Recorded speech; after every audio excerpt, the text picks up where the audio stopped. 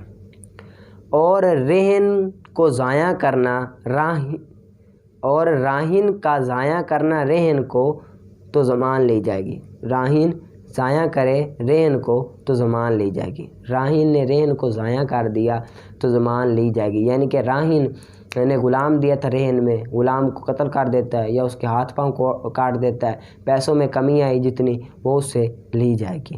اور مرتہن کا نقصان کرنا اس پر ساقط ہو جائے گا قرض سے اس کی مقدار سے، یعنی کہ اگر مرتہن نے اس رہن کو کیا کر دیا، ضائع کر دیا، یہ نقصان پہنچایا، ضائع کر دیا، قتل کر دیا غلام کو یا نقصان پہنچا دیا، تو جتنی قیمت میں کمی آئے گی ہے اتنی اس کی قرض سے پیسے کاٹ لیے جائیں گے، ٹھیک ہے۔ اور راہن کی جنایت، رہن کی جنایت راہن پر ہے اور مرتہن پر ہے، ان دونوں کے مال پر خدرن جو رائگہ ہو، ٹھیک ہے، ان دونوں کے مال پر جو رکھا ہوا ہو، جو مال رکھا ہوگا ان مال کے بدلے وہ کیا کرے گا، وہ راہن اور مرتہن ان دونوں کے مال پر اس کی سزا دی جائے گی، یعنی کہ اگر راہن نے ہلاک کیا ہے، کوئی ضائع کیا ہے تو راہن کے مال سے پورا کیا جائے گا، رائگہ کیا جائے گا، حدرن کہتے ہیں رائگہ کرنا، پورا کیا جائے گا، مرتہن نے کیا تو مرتہن کے مال سے پورا کیا جائے گا۔ اور گھر کی اجرت وہ جو حفاظت میں رکھا ہو جس میں حفاظت میں رکھا ہو رہن، ٹھیک ہے، ایسا گھر ہو جس میں کوئی سامان ہو، رہن میں بطور سامان دیا جائے، اب وہ سامان کہیں پورا نہیں آ سکتا، ایک گھر لے لیا کرائے میں، اس میں وہ سامان رکھا تو اس کا کرایہ وہ کس پر ہے، مرتہن پر ہے، اس کا کرایہ کس پر ہے، مرتہن پر ہے۔ اور رائی کی اجرت، رائی کہتے ہیں چروانے والے کی اجرت راہن پر ہے، اور رہن کا نفقہ بھی راہن پر ہے، یعنی کہ یہاں پر ایک قاعدہ کلیہ بیان کرتے ہیں۔ قاعدہ کلیہ یہ ہے کہ ہر وہ چیز جو بڑھنے والی ہو اور وہ کوئی چیز کھا کر خرچہ وغیرہ لے کر بڑھتی ہے تو اس کا جو خرچ ہوگا وہ راہن پر ہوگا، کیونکہ مالک راہن ہے۔ جس طرح کہ راہن رہن میں بکری دیتا ہے، اب بکریاں دیتا ہے تو بکریوں کے چروانے کے لیے کو بھی اجرت دی جائے گی، تو جو اجرت ہوگی وہ راہن ہی دے گا، مرتہن نہیں دے گا، کیونکہ جو زیادتی ہوگی، بکری اب ایک ہوئی ہے وہ بچہ دے گی بکری، تو بچہ وہ راہن کا ہی ہوگا نا، مرتہن کا نہیں ہوگا، کیونکہ مالک تو راہن ہے، وہ تو بطور گروی رکھا ہوا ہے نا، بطور رہن رکھا ہوا ہے، نہ کہ اس کو مالک بنایا گیا ہے۔ جب قرض دے گا تو وہ اپنا رہن لے لے گا، اسی وجہ سے اس کا خرچہ راہن پر ہے۔ وَنَمَاؤُهُ، اور اس کی زیادتی، رہن کی زیادتی راہن کے لیے ہے، یعنی کہ رہن کی زیادتی سے مراد یہ ہے کہ رہن بڑھ گیا، یعنی کہ ایک بکری تھی اس کا بچہ ہو گیا تو رہن بڑھ گیا نا، تو اب یہ زیادتی یہ کس کے لیے، راہن کے لیے، یہ راہن کا ہے۔ پس ہوگی زیادتی رہن کی اصل کے ساتھ ہوگی، یعنی کہ وہ چاہے تو وہ جو بکری کا بچہ پیدا ہو وہ لے سکتا ہے، رہن وہ بکری ہی ہے، جو بچہ ہے وہ تو زیادتی ہے، وہ چاہے تو لے سکتا ہے، ٹھیک ہے، اصل کے ساتھ ہوگا۔ پس اگر ہلاک ہو جائے زیادتی تو ہلاک ہو جائے گی تو ہلاک ہو جائے گی بغیر کسی شے کے ساتھ، تو ہلاک ہو جائے گی بغیر کسی شے کے ساتھ، یعنی کہ جو بکری کا بچہ پیدا ہوا ہے وہ اگر ہلاک ہو جائے، چاہے راہن سے ہلاک ہو چاہے مرتہن سے ہلاک ہو، وہ زیادتی کا ہلاکت کسی پر بھی نہیں ہے، کوئی بھی اس کی ضمان نہیں دے گا، ٹھیک ہے۔ اور اگر ہلاک ہو جائے اگر اصل ہلاک ہو جائے یعنی کہ بکری ہلاک ہو جائے، تو باقی زیادتی چھڑائے گا راہن اپنے حصے کے ساتھ، باقی زیادتی چھڑائے گا راہن اپنے حصے کے ساتھ، اور تقسیم کرے گا قیمت کو رہن کی قیمت پر، تقسیم کرے گا قرض کو رہن کی قیمت پر قبضے کے دن، اور زیادتی کی قیمت پر چھٹکارے کے دن، چھڑانے کی قیمت اصل کے مقابلے میں، پس وہ جو اصل کے مقابلے میں ہو تو ساقط ہو جائے گا قرض سے اس کی مقدار کے ساتھ، اور وہ جو زیادتی کے مقابلے میں ہو چھڑائے گا راہن اس کے ساتھ۔ یہاں پر مسئلہ کچھ اس طرح ہے کہ اگر جو رہن میں اصل چیز تھی، یعنی کہ ایک آدمی نے راہن نے رہن میں بکری دی، رہن میں کیا دی؟ بکری دی، جو کہ 1000 روپے کی تھی، اور قرض لیا 900 روپے، اور قرض کتنا لیا؟ 900 روپے۔ اب بکری سے ایک بچہ بھی پیدا ہو گیا، اب جو رہن تھا وہ ہلاک ہو گیا، اصل رہن یعنی کہ بکری ہلاک ہو گئی، بچہ ہے، تو اب جو راہن ہے وہ بچے کو چھڑوا لے، بچے کو کیا کر لے؟ چھڑوا لے، اور جو بکری ہلاک ہوئی ہے ان دونوں کی قیمت کو ملا لے، جتنی قیمت بنتی ہے۔ بکری تھی 1000 روپے تھی، قرض لیا 900 روپے، بکری تھی 1000 روپے کی، قرض لیا 900 روپے، بکری ہلاک ہو گئی، بکری کیا ہو گئی؟ ہلاک ہو گئی، باقی اس کا بچہ بچا کتنے کا؟ 500 کا، بچہ کتنے کا بچا؟ 500 کا، جو بچہ چھڑوایا تھا اس دن بچہ تھا 500 کا، اب بچہ بچا 500 کا۔ اب ان دونوں کی قیمتوں کو ملایا جائے گا، ٹھیک ہے، ان دونوں کی قیمتوں کو ملایا جائے گا، دونوں کی قیمتوں کو قرض کے مقابلے میں ملایا جائے گا، قرض کے مقابلے میں ملایا جائے گا 3 حصوں میں، کس میں؟ 3 حصوں میں ملایا جائے گا، 3 حصوں میں ملایا جائے گا، 2 درجے جو قرض ہوگا وہ معاف ہو جائے گا، اور تیسرا قرض اس کو ادا کرنا پڑے گا، یعنی کہ 900 ہے تو 900 کے 3 حصے بنا لو، 3 حصے بنا لیے، 300 آتا ہے، اب 2 حصے معاف ہو جائیں گے اور 1 حصہ دینا پڑے گا قرض میں، اور وہ کتنا ہے؟ 300 روپے، وہ کتنا ہے؟ 300 روپے دینا پڑے گا، ٹھیک ہے، اچھی طرح سے دہرا لینا۔ آگے ہے اس کا اصول شاشی کا، اور فرماتے ہیں امام محمد فرماتے ہیں مسئلہ کچھ اس طرح ہے کہ جب کسی شخص نے وصیت کی کہ میرے مرنے کے بعد میری جداد سے اتنا حصہ میرے موالیوں کو، میرے غلاموں کو دے دو، میرے غلاموں کو دے دینا، اب اس کے ایسے موالی بھی ہیں جن کو اس نے آزاد کیا ہے، اور ایسے موالی بھی ہیں جن کو ان موالیوں نے آزاد کیا ہے، ایسے موالی بھی ہیں، ایک تو ہیں، 2 ہیں، ایسے موالی ہیں جن کو اس نے خود نے آزاد کیا، اور ایسے موالی بھی ہیں جن کو اس نے جن موالیوں کو آزاد کیا ان موالیوں نے آگے بھی کچھ موالی آزاد کیے ہیں، آگے بھی کچھ غلام آزاد کیے ہیں، تو اب حقیقی اس کا معنی کیا ہے؟ جو اس نے آزاد کیے ہیں، مجازی اس کا معنی یہ ہے جو غلام نے آزاد کیے ہیں، حقیقی معنی یہ ہے کہ جو اس نے آزاد کیے ہیں، اور مجازی معنی یہ ہے جو غلاموں نے آزاد کیے، تو لہٰذا حقیقت پر عمل کرتے ہوئے کریں گے، کیونکہ حقیقت پر عمل کرنا اولا ہے، اور ہم یہ کہیں گے کہ یہ وصیت اس کے اپنے موالیوں میں ہوگی، نہ کہ موالیوں کے موالیوں میں ہوگی، ٹھیک ہے، نہ کہ موالیوں کے موالیوں میں، اور فرماتے ہیں امام محمد علیہ رحمہ کہ جب وصیت کرے کوئی مرد اپنے موالیوں کے لیے اور اس کے لیے موالی ہوں جو اس نے آزاد کیا، اور اس کے لیے موالی ہوں جو انہوں نے آزاد کیا، اور موالیوں کے لیے موالی ہوں جو انہوں نے آزاد کیا، موالیوں کے لیے بھی موالی ہوں جو انہوں نے آزاد کیا، تو ہوگی وصیت موالیوں کے لیے، نہ کہ موالیوں کے لیے۔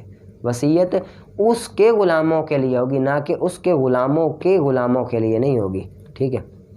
اور سیر کبیر میں ہے آگے ایک اور مسئلہ ہے کہ اگر نا دار حرب والوں نے مسلمانوں سے نا پناہ مانگی، مسلمانوں سے امان مانگی اپنے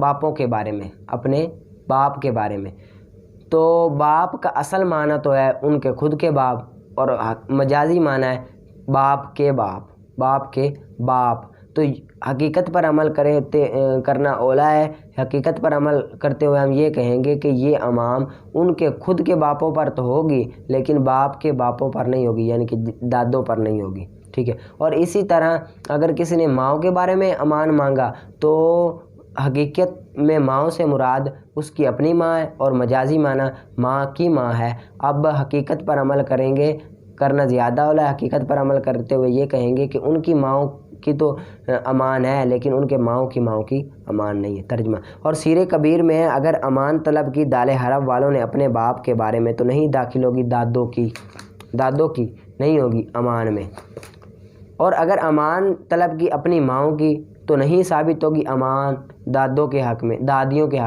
کے حق میں امان ثابت نہیں ہوگی، نانیوں کے حق میں امان ثابت نہیں ہوگی۔ اور اسی پر ہم نے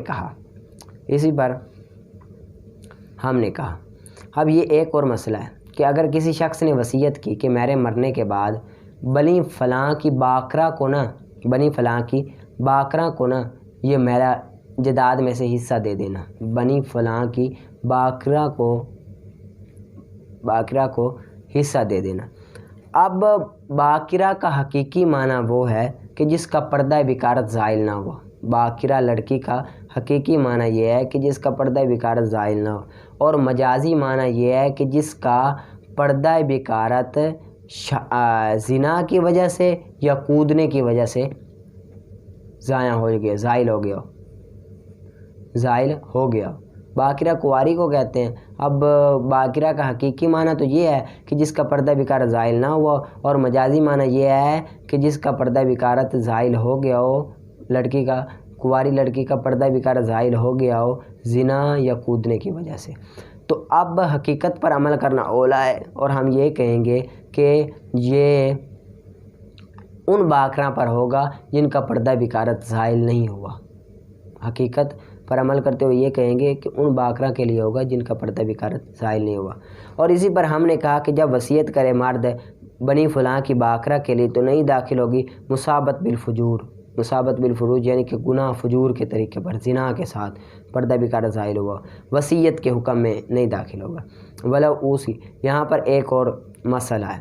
مسئلہ یہ ہے کہ اگر کسی شخص نے وصیت کی کہ بنی فلاں کے بیٹوں کو نا میری جداد میں حصہ دے دینا، اب بیٹوں کا حقیقی معنی ہے وہ خود بنی فلاں کے بیٹے، اور مجازی معنی ہے بنی فلاں کے بیٹوں کے بیٹے، بنی فلاں کے بیٹوں کے بیٹے۔ اب حقیقت پر عمل کرنا اولا ہے، اور حقیقت پر عمل کریں گے اور ہم یہ کہیں گے بنی فلاں کے بیٹوں کو تو حصہ ملے گا لیکن بنی فلاں کے بیٹوں کو حصہ نہیں ملے گا، ٹھیک ہے۔ اور اگر وصیت کرے بنی فلاں کے لیے اور اس کے لیے بیٹے ہوں اور اس کے کے بیٹوں کے بیٹے ہوں اور اس کے لیے بیٹے ہوں اور اس کے بیٹوں کے بیٹے ہوں، تو ہوگی وصیت اس کے بیٹوں کے لیے، نہ کہ اس کے بیٹوں کے بیٹوں کے لیے۔ ہوگی وصیت اس کے بیٹوں کے لیے ہوگی، نہ کہ اس کے بیٹوں کے بیٹوں کے لیے۔ آگے فرماتے ہیں ہمارے اصحاب فرماتے ہیں، یعنی کہ احناف فرماتے ہیں اگر کسی شخص نے قسم اٹھائی کہ لاتن کیوں میں نکاح نہیں کروں گا اجنبی عورت سے، اس اجنبی عورت سے نکاح نہیں کروں گا۔ اب نکاح کا حقیقی معنی تو یہ ہے عقد کرنا، عقد کرنا حقیقی معنی تو یہ ہے نکاح کرنا، اور مجازی معنی یہ ہے کہ زنا کرنا، وطی کرنا۔ مجازی معنی کیا ہے؟ زنا کرنا، ٹھیک ہے، وطی کرنا، مجازی معنی کیا ہے؟ وطی کرنا۔ نکاح کا حقیقی معنی ہے نکاح کرنا، عقد کرنا، اور مجازی معنی ہے وطی کرنا۔ لہٰذا اگر کسی نے زنا کر لیا تو حانث نہیں ہوگا، کیونکہ حقیقت پر عمل کرنا اولا ہے۔ حقیقت پر عمل کرتے ہوئے ہم یہ کہیں گے کہ اس نے نکاح نہیں کیا، لہٰذا وہ حانث نہیں ہوا، چاہے وطی کی ہے، ٹھیک ہے، وہ علیحدہ گناہ ہے۔ اگر حلف اٹھایا کہ نہیں نکاح کروں گا فلاں سے، اس حال میں کہ وہ اجنبی ہے، تو ہوگا یہ عقد پر حقیقت میں، یہاں تک کہ اگر زنا کر لیے اس کے ساتھ، اس عورت کے ساتھ، تو حانث نہیں ہوگا۔ تو کیا حانث نہیں ہوگا؟ کیونکہ مجازی معنی پر عمل نہیں کریں گے، حقیقی پر عمل کریں گے، حقیقت پر عمل کرنا ممکن ہے، ٹھیک ہے، اس کو اچھی طرح سے یاد کر لینا۔ آگے قافیہ کا وقت یحذف، اور کبھی کبھی حذف کر دیا جاتا ہے فعل کو قرینہ پایا جانے کی وجہ سے، جوازن حذف کرنا جائز ہے، کسی قرینے کی وجہ سے فعل کو حذف کرنا کیا ہے؟ جائز ہے۔ جس طرح کہ زیدن کی مثال میں اس شخص کے لیے جس نے کہا من قام، کون کھڑا ہے، من قام، کسی نے کہا کون کھڑا ہے تو جواب دے دے زید۔ اب یہاں پر قرینہ موجود ہے، قرینہ کیا ہے؟ موجود ہے، قرینہ پیچھے فعل موجود ہے، قام قرینہ ہے کہ کون کھڑا ہے، اب قرینہ پائے جانے کی وجہ سے فعل کو حذف کرنا کیا ہے؟ جائز ہے۔ والی یوب کا یزید داری ان لخصومتی، اور چاہیے کہ رویا جائے زید پر، چاہیے کہ رویا جائے زید پر، داریو کہ وہ عاجز آ گیا، لخصومتی جھگڑے سے، ٹھیک ہے۔ اب یہاں پر بھی فعل کو حذف کرنا جائز ہے۔ کیوں جائز ہے؟ کیونکہ جب شاعر نے یہ کہا نا لیوب کی یزید، چاہیے کہ رویا جائے یزید پر، تو سوال ہوا کہ کیوں رویا جائے، کیوں رویا جائے؟ تو میں یب کی، کیوں رویا جائے؟ تو جواب آیا داری ان لخصوماتی، کیونکہ عاجز آ گیا جھگڑے سے۔ یہاں پر فعل معذوف ہے، یہاں پر فعل معذوف ہے قرینہ پایا جانے کی وجہ سے۔ قرینہ یہ ہے یب کی یزید زید پر رویا جائے، کیوں رویا جائے زید پر؟ آگے پھر جواب دے دیے شاعر نے کہ جھگڑے سے عاجز آنے کی وجہ سے۔ جب قرینہ یہ پایا گیا جھگڑے سے عاجز آنا، تو اسی وجہ سے فاعل کو حذف کرنا جائز ہے، ٹھیک ہے۔ اور واجب ہے وَإِنْ أَحَدٌ مِّنَ الْمُشْرِكِينَ اسْتَجَارَكَ کی مثال میں، واجب ہے یہاں پر فعل کو حذف کرنا، فعل کو حذف کرنا کیا ہے؟ واجب ہے۔ حذف کرنا کیوں واجب ہے؟ کیونکہ پہلے فعل کو نا حذف کرنا جائز تھا، فعل کو حذف کرنا کیا تھا؟ جائز تھا۔ جب فعل کو حذف کر دیا تو اس میں ابہام پیدا ہو گیا، ابہام پیدا ہو گیا، کیا ہو گیا؟ ابہام پیدا ہو گیا۔ پھر اس ابہام کو دور کرنے کے لیے آگے تفسیر کو ذکر کیا، تفسیر میں ایک فعل کو ذکر کیا جو کہ اسی کی طرح کا تھا، جو اسی کی طرح کا تھا، اس فعل کو ذکر کیا، تو وہاں پر فعل کو حذف کرنا کیا ہے؟ واجب ہے۔ جس طرح کہ وَإِنْ أَحَدٌ مِّنَ الْمُشْرِكِينَ اسْتَجَارَكَ، کہ اگر کوئی ایک مشرکین میں سے استجارہ کا امن طلب کرے تو امن دے دو، ٹھیک ہے، تو امن دے دو۔ اب یہاں پر تھا استجارہ کا وَإِنِ اسْتَجَارَ، اصل میں عبارت تھی وَإِنِ اسْتَجَارَكَ أَحَدٌ مِّنَ الْمُشْرِكِينَ، اور اگر امان طلب کرے کوئی ایک مشرکین میں سے، ٹھیک ہے۔ یہاں پر یہ کیا ہے؟ فعل حذف ہے، فعل کیا ہے؟ حذف ہے۔ یہاں پر جب اس کو حذف کیا، فعل کو حذف کیا، استجارہ کو حذف کیا، اور یہ کہا وَإِنْ أَحَدٌ مِّنَ الْمُشْرِكِينَ، اور اگر کوئی ایک مشرکین میں سے، کیا کوئی ایک مشرکین میں سے، تو یہاں پر ابہام پیدا ہو گیا۔ ابہام کو دور کرنے کے لیے آگے تفسیر لے آئے، استجارہ کا، استجارہ کا تفسیر لے آئے، استجارہ کا یہ تفسیر لے آئے۔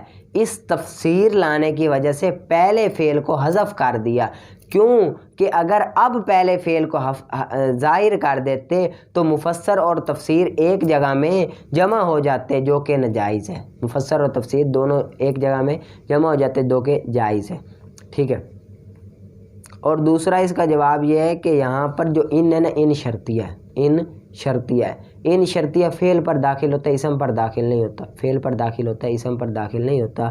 یہاں پر احد یہ اسم ہے، اسم پر داخل ہے، یہی اس بات کی دلیل ہے کہ یہاں پر کیا ہے؟